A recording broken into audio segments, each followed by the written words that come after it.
नमस्कार दोस्तों, मैं तपन देशमुख आपका हमारी एमपीजीके पर 50 लेक्चर्स की सीरीज में हार्दिक स्वागत करता हूं। यह हमारी 50 लेक्चर्स की सीरीज का 10वां लेक्चर है और इस लेक्चर में हम बात करेंगे मध्य प्रदेश में पंचायती राज व्यवस्था के बारे में और जानेंगे कि मध्य प्रदेश में पंचायती राज का इतिहास क्या है। हम यह जानेंगे कि पंचायती राज को लागू करने से पहले कौन कौन सी कमेटियों द्वारा इसकी सिफारिश की गई थी। हम भारत में भी पंचायती राज के इतिहास को जानेंगे और यह प्रयास करेंगे कि इसे बेहतर रूप से समझ सकें, ये देख सकें कि इनसे जुड़े हुए महत्वपूर्ण तथ्य कौन से हैं जो आपको परीक्षा में सफलता दिलाने में सहायक होंगे। भारत के संदर्भ में अगर बात की जाए तो पंचायत की अवधारणा भारत में नई नहीं है। अगर आप देखेंगे, अगर आप गुप्त काल के दस्तावेजों का अध्ययन करेंगे तो प्रशासनिक इकाई की सबसे छोटी जो इकाई थी वो ग्राम थी और ग्राम के प्रमुख को ग्रामिक कहा जाता था। आपको मध्यकाल में चोल राजाओं के संदर्भ में भी एक कुरुम नाम का पद मिलेगा जो गांव का प्रमुख होता था और यह गांव एक स्वायत्ता प्राप्त संस्था थे जो स्वयं का कर, स्वयं का कारावास और अन्य प्रशासनिक व्यवस्थाओं से बने हुए थे। अगर हम आजादी के बाद की भारत की बात करें और वर्तमान पंचायतों का जो स्वरूप है, जो त्रिस्तरीय स्वरूप हम देखते हैं, इस त्रिस्तरीय स्वरूप का अगर श्रेय किसी को दिया जा सकता है तो वह बलवंत राय मेहता कमेटी को दिया जा सकता है। यह आप चित्र में जो देख रहे हैं, ये बलवंत राय मेहता हैं और यह भारत के एकमात्र ऐसे मुख्यमंत्री हैं जिनकी जिनकी मृत्यु एक पाकिस्तानी हवाई जहाज द्वारा हमला कर देने के कारण हुई थी। बलवंत राय मेहता का जन्म गुजरात में एक सामान्य परिवार में हुआ था और इनके बारे में एक महत्वपूर्ण बात है कि जब इन्हें स्नातक की उपाधि दी जा रही थी तो उन्होंने पढ़ाई तो पूरी करी पर उन्होंने ये उपाधि लेने से इनकार कर दिया। उनका मानना था कि वो फिरंगी शासक से कैसे स्नातक की उपाधि ले सकते हैं, तो उन्होंने ये उपाधि नहीं ली और 1956 में एक कमेटी का गठन किया गया, बलवंत राव मेहता कमेटी, जिसका यह उद्देश्य था कि भारत में पंचायती राज को मजबूत बनाया जाए। तो उसका समिति के यह अध्यक्ष थे और इस समिति द्वारा कुछ महत्वपूर्ण सिफारिशें की गई थी भारत सरकार को, जो हम इस वीडियो में देखेंगे। और इन सिफारिशों के कारण ही जो वर्तमान पंचायतों का स्वरूप है वो हम आज देखते हैं। तो इसकी कुछ सिफारिशें इस प्रकार थी कि इसमें कहा गया था कि ग्राम पंचायतों को 3 स्तर पे होना चाहिए, मतलब ये ग्रामीण प्रशासन को 3 स्तरों पे होना चाहिए, जिसमें सबसे पहला स्तर है ग्राम पंचायत स्तर और इसे ग्राम पंचायत कहा जाएगा। इसमें दूसरा स्तर है पंचायत समिति जो जनपद और ब्लॉक लेवल पे होगी। यहाँ मैं आपको एक बात बता दूं, जनपद की बात अभी चली है तो, कि भारत सरकार द्वारा 2 अक्टूबर 1952 को सामुदायिक विकास कार्यक्रम की शुरुआत की गई थी और इसी कार्यक्रम के अंतर्गत जो पूरे भारत के जिले हैं उन्हें ब्लॉक लेवल में बांटा गया था या विकास खंड स्तर पे बांट दिया गया था। तो ये आपको ध्यान रखना है, बहुत महत्वपूर्ण बात है कि जो ये विकास खंडों का निर्माण हुआ है यह सामुदायिक विकास कार्यक्रम के अंतर्गत हुआ है। तीसरा स्तर जो उन्होंने बताया पंचायत के प्रशासन के लिए वह था जिला परिषद, जो जिला स्तर पे होगा। उन्होंने एक और सुझाव दिया कि जो पंचायत के चुनाव है वह तो सीधे चुनाव होंगे, सीधा निर्वाचन होगा, परंतु पंचायत समिति और जिला परिषद के सदस्य नामांकित किए जाएंगे।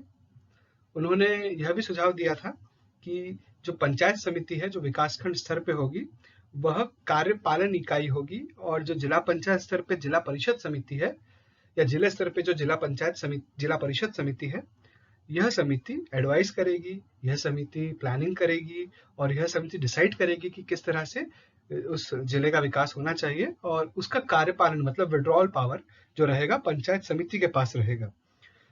मतलब आहरण का अधिकार जो सबसे महत्वपूर्ण है पंचायतों के संदर्भ में, तो आहरण का अधिकार पंचायत समिति को होगा और सुझाव योजना का निर्माण का कार्य करेगी जिला समिति या जिला पंचायत समिति। उनकी एक और सुझाव जो था उनका बहुत महत्वपूर्ण वो यह था कि पंचायत के चुनाव हर 5 वर्ष में किए जाएंगे और एक और जो उनका सुझाव है जो बहुत महत्वपूर्ण है वह यह था कि जो कलेक्टर होंगे, जिला कलेक्टर, वह इस समिति के सभापति होंगे। तो ये कुछ 5 महत्वपूर्ण सुझाव थे जो इनके द्वारा दिए गए थे पंचायतों के उन्नयन के लिए, पंचायत स्तर के विकास के लिए। और अगर मैं एक और बलवंत राय मेहता साहब के बारे में एक और महत्वपूर्ण बात है कि यह गुजरात के दूसरे मुख्यमंत्री थे और जीवराज नारायण मेहता के बाद यह मुख्यमंत्री बने थे। तो यहाँ से कुछ सवाल निकल के आ सकते हैं कि जो वर्तमान हम पंचायती राज व्यवस्था देखते हैं वो किस समिति की सिफारिश के कारण है। तो बलवंत राय मेहता समिति की सिफारिशों के कारण वर्तमान पंचायत व्यवस्था है। दूसरा, यह भारत के इकलौते ऐसे मुख्यमंत्री हैं जिनकी मृत्यु किसी युद्ध के कारण हुई है, तो 1965 में इनकी मृत्यु भारत पाकिस्तान युद्ध के कारण हुई, जब एक पाकिस्तानी सेबर द्वारा इनके विमान को भुज के समीप मार गिराया गया। ये दूसरी महत्वपूर्ण बात है। पंचायतों के चुनाव 5 साल हो, यह सिफारिश भी इन्हीं की समिति की थी, तो यह भी आपको ध्यान रखना है, ये भी एक और महत्वपूर्ण बात है। और जो जिला स्तर, जिला परिषद, जैसा मैंने आपको बताया, जिला परिषद, पंचायत समिति और ग्राम पंचायत, रिकमेंडेशन इनके द्वारा दिया गया। और आप याद रखिएगा कि 1952 में सामुदायिक विकास कार्यक्रम के अंतर्गत भारत में विकास खंडों का निर्माण किया गया है। ये बहुत महत्वपूर्ण बात है। मुझे भी बहुत समय बाद पता लगा कि विकास खंडों का निर्माण भारत में किस तरह से किया गया। तो ये कुछ महत्वपूर्ण बिंदु है परीक्षा के दृष्टिकोण से जो आपसे पूछ लिए जा सकते हैं। ये आप ध्यान रखिएगा। सन 2000 में भारत सरकार द्वारा बलवंत राय मेहता का एक डाक टिकट भी जारी किया गया था। जैसा आप देख सकते हैं, इसमें उल्लेखित है कि 2000 लिखा हुआ है, यहाँ सन डाला हुआ है, और यहाँ आप देख सकते हैं 3 रुपए इसका मूल्य है। तो बलवंत राय मेहता के सम्मान में भारत सरकार द्वारा एक डाक टिकट जारी किया गया था। ये कुछ महत्वपूर्ण बातें हैं बलवंत राय मेहता समिति के बारे में जो आपको याद रखनी है।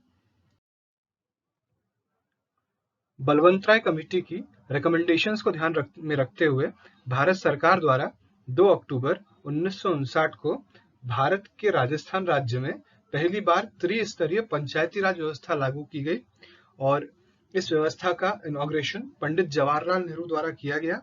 इसके बाद भारत का आंध्र प्रदेश वो दूसरा राज्य बना जहां पे त्रिस्तरीय पंचायती राज व्यवस्था लागू की गई, परंतु इस व्यवस्था में कुछ त्रुटियां और कुछ खामियां होने के कारण फिर 1977 में एक नई समिति का गठन किया गया, जिसे अशोक मेहता कमेटी कहा जाता है। तो अब जानते हैं अशोक मेहता कमेटी ने कौन कौन से रिकमेंडेशन और कौन कौन से सुझाव दिए। तो अशोक मेहता कमेटी का सबसे पहला सुझाव था कि पंचायती राज व्यवस्था 2 स्तरों पे होनी चाहिए। एक होना चाहिए जिला परिषद और दूसरा होना चाहिए मंडल पंचायत।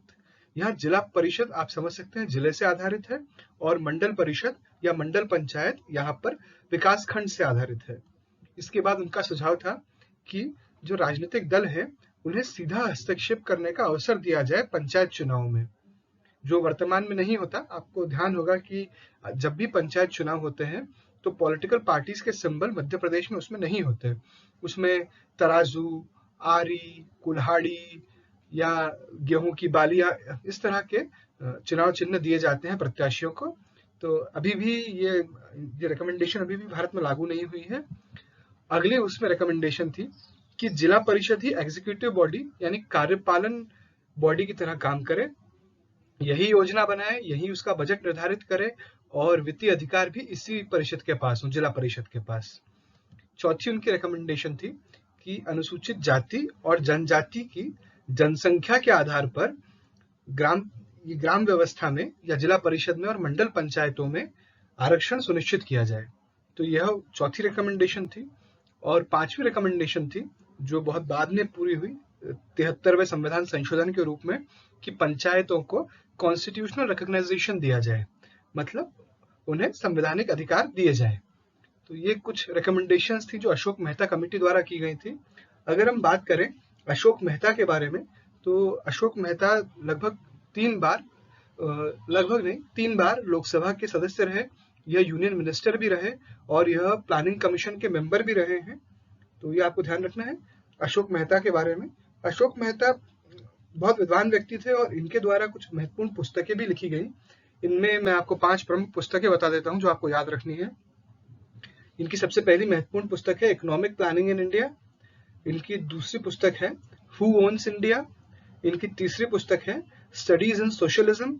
चौथी पुस्तक है डेमोक्रेटिक सोशलिज्म, और पांचवी पुस्तक है रिफ्लेक्शंस ऑफ सोशलिज्म। तो ये कुछ महत्वपूर्ण बातें हैं जो आपको याद रखनी है। इनके बारे में, अशोक मेहता के बारे में एक और महत्वपूर्ण तथ्य है कि इनके द्वारा इंटक की स्थापना की गई थी, या ये कहा जाए कि यह इंटक के संस्थापक सदस्य थे। इंटक का पूरा नाम Indian national trade union Congress है। कहीं कहीं परीक्षाओं में एब्रीविएशंस पूछ लिए जाते हैं कि आप बताएं कि साहब इसका अर्थ क्या है, तो आपको ये ध्यान रखना है। अशोक मेहता द्वारा सविनय अवज्ञा आंदोलन और भारत छोड़ो आंदोलन में बढ़ चढ़ के हिस्सा लिया गया था, और यह गांधी जी के साथ इन्होंने काफी काम किया। बाद में मोरारजी देसाई की सरकार में ये रहे और यूनियन मिनिस्टर रहे। और मोरारजी देसाई के बारे में महत्वपूर्ण बात आपको याद रखनी है कि यह पहले non congressman prime minister of India थे। अर्थात यह पहले ऐसे प्रधानमंत्री थे जो कांग्रेस पार्टी से नहीं आते थे। तो अशोक मेहता जो थे सामाजिक विचारों वाले या सोशलिस्ट विचारों वाले कांग्रेसी थे, ये आपको ध्यान रखना है। तो ये कुछ महत्वपूर्ण बातें हैं अशोक मेहता कमेटी के बारे में कि इन्होंने कौन कौन सी रिकमेंडेशंस दी। मतलब 2 लेवल पंचायत सिस्टम इन्होंने सुझाया। बलवंत राय कमेटी ने थ्री लेवल सुझाया था। इसमें इन्होंने रिकमेंड किया कि आप राजनीतिक दलों का सीधा हस्तक्षेप करें। ये कुछ महत्वपूर्ण बातें हैं, 5 बातें जो मैंने आपको इसमें बताई हैं, जो आपको परीक्षा के दृष्टिकोण से ध्यान रखनी है और ये आपको काम देंगी। आप एक और अशोक मेहता है, शायद आपने सुना हो, जिनको राष्ट्रीय पुरस्कार भी मिले हैं, जो चलचित्रकार हैं और काफी सारी फिल्मों में उन्होंने सिनेमाटोग्राफी की है। तो आप कंफ्यूज मत होइएगा, अशोक मेहता कमेटी वाले यह अशोक मेहता और चलचित्रकार अशोक मेहता दोनों अलग अलग हैं। ये जो अशोक मेहता है, जो राजनेता है, इनका जन्म गुजरात में हुआ है। वह जो अशोक मेहता है जो चलचित्रकार हैं, उनका जन्म पंजाब में हुआ है। तो ये कुछ महत्वपूर्ण अंतर है दोनों के बारे में जो आपको ध्यान रखने हैं। मैंने आपको पुस्तकों के नाम बताए, आपको अशोक मेहता के बारे में बताया और मैंने आपको यह भी बताया कि भारत में सबसे पहले पंचायती राज कब लागू हुआ था। तो ये कुछ महत्वपूर्ण बातें हैं अशोक मेहता कमेटी के बारे में। अब हम बात करेंगे एल.एम. संघवी कमेटी के बारे में, जिसका गठन 1986 में किया गया था। आप लोगों ने अक्सर यह देखा होगा कि जब भी पंचायती राज संस्थान की बात आती है तो राजीव गांधी का नाम जरूर सामने आता है। तो उसका कारण यह है कि राजीव गांधी ने अपने कार्यकाल के दौरान एल.एम. संघवी कमेटी का गठन किया था और इस कमेटी के रिकमेंडेशंस के कारण जो वर्तमान स्वरूप है आज का पंचायती राज का, वो हम देखते हैं। और पंचायत में जो उन्नयन हुआ है या जो पंचायतों में जो विकास हुआ है, उसका श्रेय बहुत हद तक इस समिति को जाता है। तो आइए जानते हैं इस समिति की कुछ प्रमुख रिकमेंडेशंस के बारे में, प्रमुख सुझावों के बारे में। तो एक महत्वपूर्ण सुझाव जो सबसे पहले मैं आप बताना चाहूंगा इस कमेटी का, वो यह था कि यह कमेटी ने सुझाव दिया कि कॉन्स्टिट्यूशन में, मतलब संविधान में, पंचायत से संबंधित एक नया अध्याय जोड़ा जाए। ये बहुत महत्वपूर्ण बात है।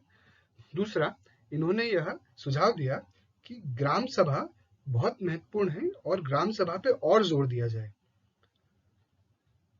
तीसरी इनका सुझाव था कि पंचायत को अधिक वित्तीय संसाधन उपलब्ध कराए जाए।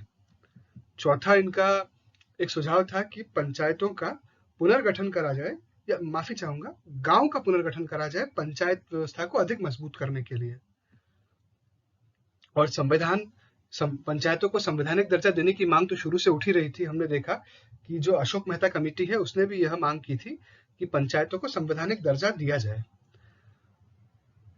इस समिति की रिकमेंडेशंस के आधार पर राजीव गांधी चाहते थे कि संविधान में 64वां संशोधन किया जाए और उनकी सरकार ने 64वां संविधान संशोधन विधेयक 1989 में सदन में रखा, पर यह लोअर हाउस से तो पास हो गया, परंतु यह हायर हाउस से रिजेक्ट हो गया। उसका यह कारण था, सांसदों का यह मानना था कि इस बिल से विकेंद्रीकृत व्यवस्था नहीं हो पाएगी, मतलब डिसेंट्रलाइजेशन ऑफ पावर नहीं हो पाएगा और फ्यूडल सिस्टम इस व्यवस्था में लागू हो जाएगा। इस कारण से बिल रिजेक्ट हो गया। इसके बाद राजीव गांधी की सरकार गिर गई और इसके बाद वीपी सिंह की सरकार आई और वीपी सिंह ने 1990 में एक बैठक रखी पूरे भारत के मुख्यमंत्रियों की, जिसमें उन्होंने चर्चा करी कि पंचायती राज व्यवस्था को कैसे बेहतर और मजबूत बनाया जाए। और उन्होंने भी बिल रखा सदन के सामने पंचायती राज को मजबूत बनाने के लिए, परंतु वीपी सिंह की सरकार भी आप जानते हैं, जो नेशनल फ्रंट की सरकार थी, वो ज्यादा चल नहीं पाई और वो सरकार भी गिर गई। जब सरकार गिरी तो यह एक महत्वपूर्ण जानकारी मैं आपको देता हूं कि लोकसभा में अगर मान लीजिए सरकार गिर जाती है या विधानसभा में सरकार गिर जाती है, तो उस समय अगर कोई बिल सदन के समक्ष रखा गया हो या विचाराधीन हो, तो वह बिल स्वतः ही निरस्त मान लिया जाता है और फिर उसे अगली सरकार के समक्ष अगर कोई सांसद या मंत्री चाहे तो वह उसे सदन के समक्ष रख सकता है। तो आप ये ध्यान रखिएगा, महत्वपूर्ण बातें हैं। बिल जो रखा सदन के समक्ष, जो बिल प्रस्तुत करते हैं, उसके लिए 2 ही लोग पात्र हैं, या तो वो सदन के सदस्य हों या वह सदन के मंत्री हों। ये आप महत्वपूर्ण बात ध्यान रखिएगा।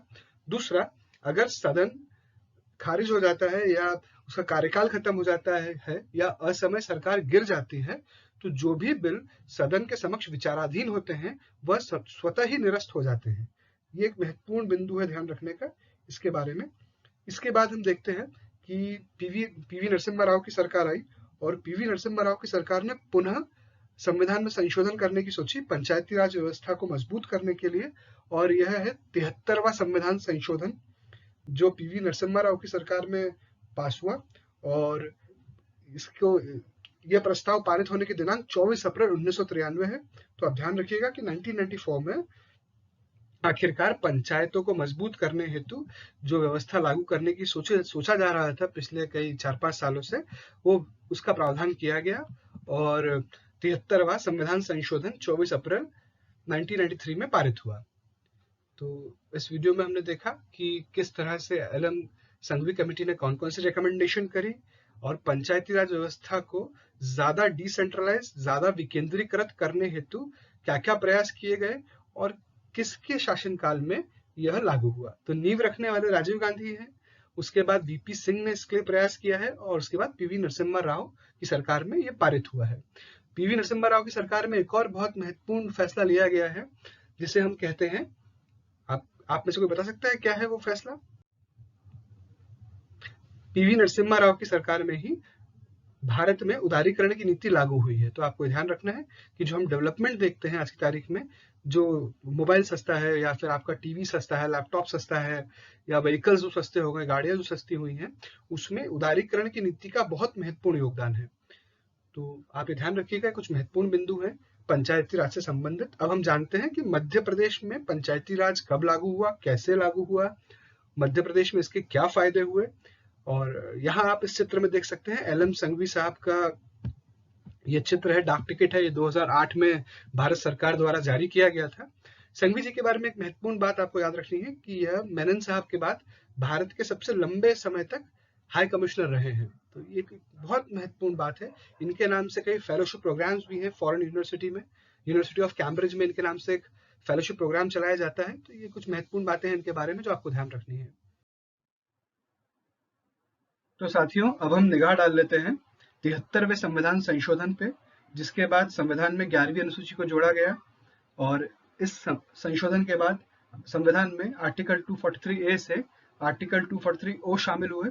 तो इसमें सबसे पहला जो आर्टिकल है वो है 243A, जो ग्राम सभा से संबंधित है। यह ग्राम सभा की शक्तियों की बात करता है। अगला आर्टिकल है 243B, यह कॉन्स्टिट्यूशन ऑफ पंचायत की बात करता है, पंचायत के स्वरूप की बात करता है, पंचायत की गठन की बात करता है। इसके बाद है आर्टिकल 243C, जो पंचायत की संरचना की बात करता है और बात करता है कि किस तरह से इसका पंचायत का गठन होगा और इसमें निर्वाचन किस प्रकार से होगा। इसके बाद है आर्टिकल 243D, जो रिजर्वेशन की बात करता है, SC, ST और महिलाओं के लिए, अनुसूचित जाति, जनजाति और महिलाओं के लिए यह सब सेक्शन बात करता है। इसके बाद है पंचायत की समयावधि, कि पंचायतों की समयावधि क्या होगी। तो आपको पता होना चाहिए 5 साल ये समयावधि होती है, जिसे 6 माह तक बढ़ाया जा सकता है। तो 243E है इसके बाद। इसके बाद है 243F, डिस्क्वालिफिकेशंस, कि सदस्य के लिए क्या निर्धारताएं हैं। जैसे मान लीजिए कोई व्यक्ति है जो 21 साल से छोटा है, तो वो पंचायत का चुनाव नहीं लड़ सकता किसी भी स्तर पे। तो इस तरह से कुछ पॉइंट्स दिए गए हैं कि अगर वो पात्रता पूरी नहीं करते तो आप चुनाव लड़ने के लिए अयोग्य करार कर दिए जाएंगे। इसके बाद है पंचायतों की पावर, अथॉरिटी एंड ड्यूटीज, अर्थात शक्तियां, प्राधिकार और कर्तव्य। इसमें बताया गया है कि पंचायतों के पास क्या क्या शक्तियां हैं, क्या अधिकार हैं और उनकी क्या कर्तव्य हैं। तो जैसा कि आप जानते हैं, पंचायतों, ये जो शक्तियां दी गई हैं पंचायतों को, वह इसलिए दी गई हैं कि ग्राम पंचायतों का अधिक से अधिक उन्नयन हो सके। यह बात बिल्कुल सही है कि भारत आज भी गाँव में बसता है, तो गाँव का उन्नयन होना देश के विकास के लिए बहुत महत्वपूर्ण है। इसलिए ये पंचायत को कुछ विशेष शक्तियां भी दी गई हैं। उसके बाद है 243H, power to impose tax and funds, कर अधिरोपित करने की शक्ति और निधियां। आपने देखा होगा कि ग्राम पंचायतों में अक्सर बिजली का बिल लिया जाता है, जो स्ट्रीट लाइट्स गाँव में लगती हैं या जो पानी की पाइपलाइन के माध्यम से पानी प्रदाय किया जाता है, जल प्रदाय किया जाता है, उसके लिए ग्राम सभा कुछ छोटी सी राशि सुनिश्चित करती है। तो यह जो अधिकार है ग्राम सभा को या ग्राम पंचायत को, यह संविधान के इसी अनुच्छेद से आता है, 243H से। इसके बाद हम बात करें constitution of finance commission to review financial position of ग्राम पंचायत, यानी कि वित्तीय स्थिति के पुनरावलोकन के लिए वित्त आयोग का गठन। तो यह कार्य राज्यपाल द्वारा किया जाता है और हर 5 वर्षों में इसका गठन किया जाता है पंचायत की वस्तु स्थिति का अंदाजा लगाने के लिए। तो ये अधिकार 243I देता है। इसके बाद हम बात करते हैं 243J की। तो 243J ऑडिट की बात करता है कि पंचायतों के लेखा की संपरीक्षा। इससे पता चलता है कि पंचायतों में काम ठीक से हो रहा है या नहीं हो रहा है, या पंचायत द्वारा या शासन द्वारा जो पंचायत को राशि विकास कार्यों के लिए दी जा रही है, क्या वो उसका उपयोग सही जगह पर हो रहा है। इसका ऑडिट करने के लिए या इस बात की तफ्तीश करने के लिए ये प्राधिकार संविधान में शामिल किया गया है। इसके बाद है इलेक्शंस टू द पंचायत, पंचायतों के लिए निर्वाचन। इसमें पंचायतों के इलेक्शंस की बात की गई है। इसके बाद है एप्लीकेशन टू यूटीज, मतलब एप्लीकेशन टू यूनियन टेरिटरीज, संघ राज्य क्षेत्रों को लागू होना। यह अधिकार भी गवर्नर के पास सुरक्षित है। तो ये 243L है। इसके बाद है 243M, part not to apply to certain areas. इस भाग का कतिपय क्षेत्रों में लागू ना होना, जैसे कि यह जो प्रोविजंस है यह नागालैंड, मेघालय और मिजोरम में लागू नहीं होते। यह प्रोविजंस मणिपुर के पर्वतीय क्षेत्रों पर भी लागू नहीं होते। यह प्रोविजन दार्जिलिंग के पर्वतीय घाटी पे भी लागू नहीं होते। तो ये कुछ प्रोविजंस हैं या कुछ बाध्यताएं हैं जो इसको रोकती है। इस प्रोविजन ये 243 को लिमिटेड करती है, इस आर्टिकल को। इसके बाद है 243N, continuance of existing laws and panchayat. इसका अर्थ है विद्यमान विधियों और पंचायतों का बना रहना। इसके बाद है bar to interference by court in electoral matters. तो इस प्रोविजन के इस आर्टिकल के से यह प्रावधान किया गया है कि निर्वाचन संबंधी मामलों में न्यायालय हस्तक्षेप नहीं करेगा, इसको हस्तक्षेप करने की वर्जना रहेगी। तो ये जो बाउंडेशन डाली गई है ये 243O से डाली गई है। तो इस तरह से ये जो आप आर्टिकल्स देख रहे हैं यह 73वें संविधान संशोधन के कारण 11वीं सूची के माध्यम से संविधान में शामिल हुए हैं, और ये बहुत महत्वपूर्ण है। आप सरसरी निगाह इन पर डाल लें कि कौन सा प्रोविजन किस संबंध में बात कर रहा है, तो ये आपको याद होना जरूरी है। अब हम नजर डाल लेते हैं मध्य प्रदेश के त्रिस्तरीय पंचायत ढांचे के ऊपर। तो यहाँ पंचायत व्यवस्था, जैसा मैंने आपको बताया, 3 स्तरों में विभाजित की गई है। इसमें सबसे बुनियादी और सबसे प्रथम स्तर है ग्राम पंचायत, फिर इसका मध्यम स्तर है जनपद पंचायत, और इसका सबसे उच्च स्तर है जिला पंचायत। अगर गांव की आबादी 1000 से 5000 है तो यह एक ग्राम पंचायत है। अगर 50,000 से 50,000 के मध्य है तो वह एक जनपद पंचायत का क्षेत्र कहलाया जाएगा। और अगर क्षेत्र की आबादी 50,000 से अधिक है तो वह जिला पंचायत क्षेत्र कहा जाएगा। अगर वार्ड संख्या की बात की जाए तो ग्राम पंचायत में लगभग 10 से 20 वार्ड होते हैं, जनपद पंचायत में 10 से 25 वार्ड होते हैं, और जिला पंचायत में 10 से 35 वार्ड होते हैं। अगर निर्वाचन की बात की जाए तो सरपंच का चुनाव सीधा होता है, डायरेक्ट होता है। मतदाता सीधा सरपंच को वोट डालते हैं और पंच को वोट डालते हैं, और यह जो पंच होते हैं यह मिलकर उप सरपंच को चुनते हैं, जो एक अप्रत्यक्ष पद है, उसका नामांकन किया जाता है, ऐसा आप कह सकते हैं। अगर हम जनपद पंचायत की बात करें तो जनपद पंचायत के वार्ड से सदस्य चुन के आते हैं, और यह सदस्य अपने मध्य से अध्यक्ष और उपाध्यक्ष का चयन करते हैं। यही प्रणाली जिला पंचायत चुनाव में भी लागू होती है और यही पालन की जाती है। यहाँ पर जिला पंचायत क्षेत्र से निर्वाचित प्रतिनिधि अपने मध्य से एक अध्यक्ष और एक उपाध्यक्ष को चुनते हैं। अगर हम इसके प्रशासकीय अधिकारी की बात करें ग्राम पंचायत के, तो सचिव ग्राम पंचायत का प्रशासनिक अधिकारी होता है। जनपद पंचायत का प्रशासनिक अधिकारी मुख्य कार्यपालन अधिकारी होता है, और जिला पंचायत का मुख्य कार्यपालन अधिकारी जिला पंचायत का सीईओ होता है, जैसे जिला पंचायत का मुख्य कार्यपालन अधिकारी आप बोल सकते हैं। अब बात करते हैं प्रमुख के बारे में। तो जनपद पंचायत का प्रमुख उसका अध्यक्ष होता है, राजनीतिक प्रमुख।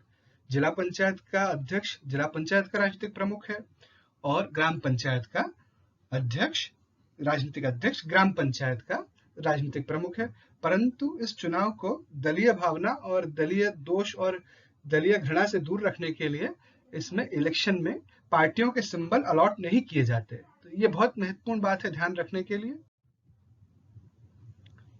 अगर मध्य प्रदेश में कुल पंचायतों की बात की जाए तो वर्तमान में मध्य प्रदेश में 23,006 पंचायतें हैं।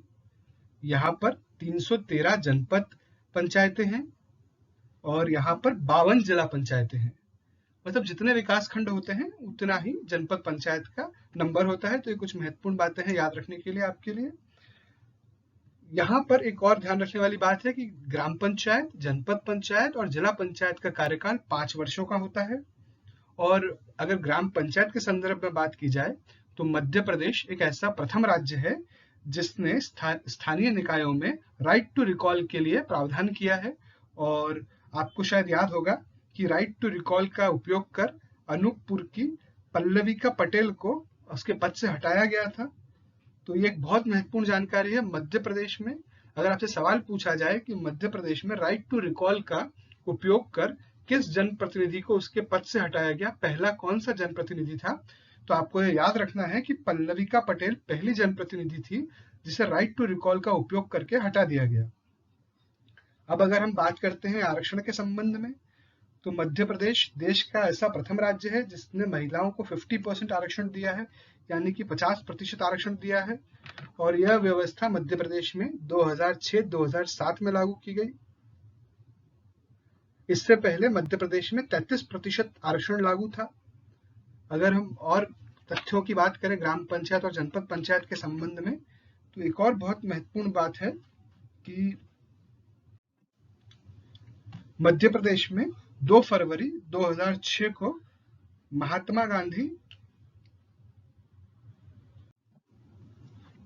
Gandhi national rural employment guarantee scheme लागू की गई। तो ये आपको ध्यान रखना है कि सन 2006 में मध्य प्रदेश में Mahatma Gandhi rural employment guarantee scheme लागू की गई है। तो ये तो हुई एम्प्लॉयमेंट की बात। मैंने आपको बताया कि मध्य प्रदेश का प्रशासनिक ढांचा किस प्रकार का है और मध्य प्रदेश का ग्रामीण प्रशासनिक ढांचा किस प्रकार का है, ग्राम पंचायतों में कितने वार्ड होते हैं, किस प्रकार से इसमें निर्वाचन होता है। अगर ये जो चौथा पॉइंट आप यहाँ देख रहे हैं, यहाँ लिखा है एमपी मतलब सांसद, एमएलए एंड सीओ, और यहाँ लिखा है एमपी एमएलए कलेक्टर और जिला पंचायत, माफी चाहूंगा, जनपद पंचायत अध्यक्ष। तो यह जो अध्यक्ष हैं, ये जो बॉडी है जिला पंचायत बॉडी में, यह लोग पदेन सदस्य होते हैं। बाय डिफॉल्ट जो कहा जाता है, बाय डिफॉल्ट ये लोग इस बॉडी के सदस्य होते हैं। तो ये कुछ महत्वपूर्ण बातें हैं आपको मध्य प्रदेश के संबंध में याद रखने के लिए। और मध्य प्रदेश के संबंध में एक और महत्वपूर्ण बात है, परीक्षा में अक्सर पूछा जाता है कि देश में सबसे पहला वह राज्य कौन सा था जिसने त्रिस्तरीय पंचायत व्यवस्था को पूर्ण रूप से लागू किया। तो मध्य प्रदेश वह पहला राज्य है जिसने त्रिस्तरीय पंचायत व्यवस्था को पूर्ण रूप से लागू किया। और भी आपको मैं कुछ छोटे छोटे तथ्य बता देता हूं मध्य प्रदेश के संबंध में। यहाँ आपको ध्यान रखना है कि मध्य प्रदेश में 25 जनवरी 1994 में यहाँ पर पंचायत अधिनियम लागू हुआ पूर्ण रूप से। ये आपको ध्यान रखना है कि मध्य प्रदेश पंचायती राज को प्रारंभ करने वाला देश का प्रथम राज्य था। और यही कारण है इसी की 25 जनवरी को मध्य प्रदेश में मतदाता दिवस मनाया जाता है। यह आपको विशेष इस बात का ध्यान रखना है। दूसरी बात यह है मध्य प्रदेश के संबंध में कि ग्राम सचिवालय की व्यवस्था यहाँ पे 2004 में की गई है। तो आपसे कभी सवाल पूछा जाए कि मध्य प्रदेश में ग्राम सचिवालय की योजना व्यवस्था कब की गई है, तो आप बता सकते हैं कि यहाँ पे ग्राम सचिवालय की व्यवस्था 2004 में की गई है। पंचायतों के संबंध में एक और बहुत महत्वपूर्ण जानकारी है कि मध्य प्रदेश पंचायती राज अधिनियम 30 दिसंबर 1993 में लागू हुआ था। तो ये आपको ध्यान रखना है कि मध्य प्रदेश में ग्राम पंचायत अधिनियम कब लागू हुआ, तो यह 1993 में लागू हुआ और 30 दिसंबर को लागू हुआ। तो ये कुछ महत्वपूर्ण बातें हैं। हम और भी पुरानी बातें कर सकते हैं पर उससे आपको कंफ्यूजन होगा, जैसे कि इंदौर, ग्वालियर और नरसिंहगढ़ में पंचायतों की स्थापना कब की गई, तो 1929 में की गई थी। और विंध्य प्रदेश में कब पंचायत राज अधिनियम लागू हुआ। पर ये सब बातें आपको कंफ्यूज करेंगी, तो इनमें जाने का मतलब नहीं है और परीक्षा में इस तरह की सवाल पूछे भी नहीं जाते। तो आपको ध्यान रखना है। अच्छा, एक और बहुत महत्वपूर्ण बात है जो मैं आपको याद दिलाना चाहता हूँ कि राज्य के नीति निर्देशक तत्वों में जो संविधान में निहित है, उसके अनुच्छेद 40 में पंचायतों के गठन का प्रावधान है। तो ये एक इंपॉर्टेंट क्वेश्चन है, पूछ लिया जाता है कभी कभी परीक्षा में कि संविधान के किस अनुच्छेद में पंचायतों के गठन का प्रावधान है। तो आप बता सकते हैं कि अनुच्छेद 40 में पंचायतों के गठन का प्रावधान है। तो ये कुछ महत्वपूर्ण जानकारियां थी मध्य प्रदेश के ग्राम पंचायत के ढांचे के बारे में, इससे जुड़े हुए महत्वपूर्ण तथ्यों के बारे में, इसका विकास कैसे हुआ, कौन कौन सी समितियां बनी, किन किन लोगों का इसमें महत्वपूर्ण योगदान था। तो ये कुछ महत्वपूर्ण जानकारियों का संकलन है, इसलिए आप ध्यान रखिएगा। मैं आशा करता हूँ ये जानकारी आपको परीक्षा में सफलता दिलाने में सहायक होगी। अगर आपको मेरे द्वारा प्रदान की गई जानकारी उपयोगी लगती है तो इस वीडियो को लाइक करें, इस वीडियो को शेयर करें और चैनल को सब्सक्राइब करना ना भूलें। आपका बहुत बहुत धन्यवाद।